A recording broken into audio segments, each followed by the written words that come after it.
So I found a lot of really cool social psychologists while I was trying to find the one that I wanted to talk about, like Erwin Altman and the social penetration theory, or John Gottman and his theory on how to make relationships work, or even Philip Zimbardo, the Stanford prison experiment, were all ones I found really awesome. But Bibb Latane is who I'm going to talk about.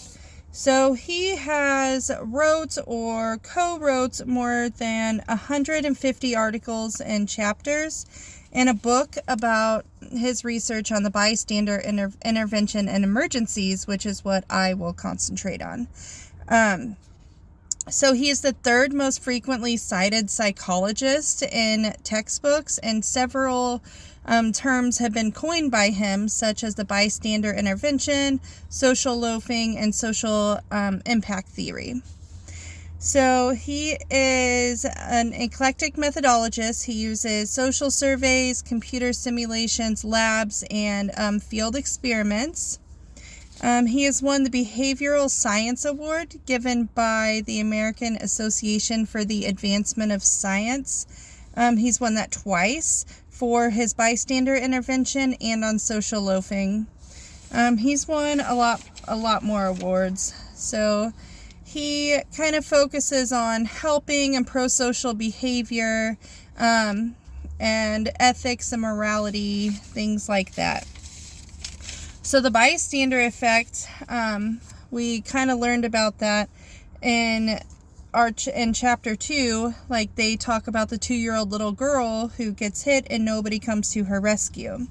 So the bystander effect is the tendency for people to just not act when somebody's in danger. They tend to help more when they're alone rather than if there is a group. So Kitty Genovese, she was a bartender. She was returning home at 3 a.m. She saw somebody in the parking lot and went the other way, and he followed her. She yelled, and this is an apartment building she lives in. She yelled to try to get help. Several neighbors came to the window and watched as this man stabbed Kitty. Only one man yelled down, "Leave that girl alone," but nobody came down and helped. So the assailant left. And so they just left Kitty there in the street, and everybody, went back to bed and went back to doing what they were doing. So while they weren't paying attention, the guy comes back and stabs Kitty again. This happened 2 more times until she finally died at 3:50. The police were called and took 2 minutes to respond, but if somebody would have intervened at that first call, then they could have saved her life. So this launched, like, as you can imagine, it was all over the news. They said nobody would save her.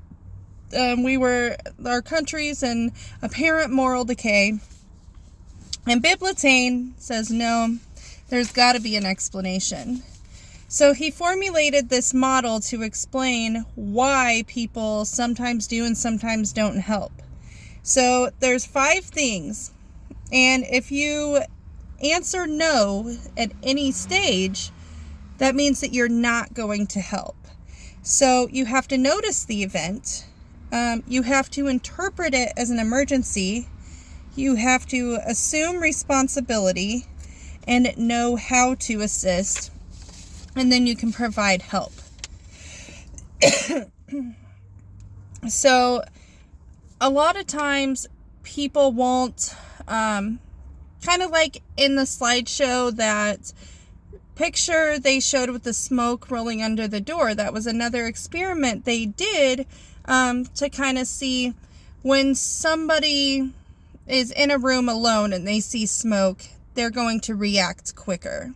If there are 4 people in the room, you're going to look around and the other people look calm, so that tells you that they don't sense any kind of emergency, so they're going to remain calm and they're not going to do anything to help. And the same thing is like this. They kind of look like maybe they were scared to get involved, maybe for fear of getting hurt or for fear of being implicated on the crime, Maybe they thought somebody else was going to go help since they weren't the only one.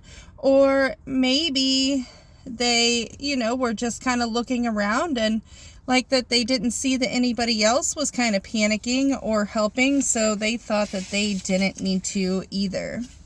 So I thought this is really crazy and interesting. I cannot imagine watching somebody be stabbed and the perpetrator being able to come back 2 more times before she's finally dead, before anybody ever intervenes. I think it's just crazy to me. So I really wanted to learn more about why people don't help, because it was just something that I just didn't understand. So that's why I picked it.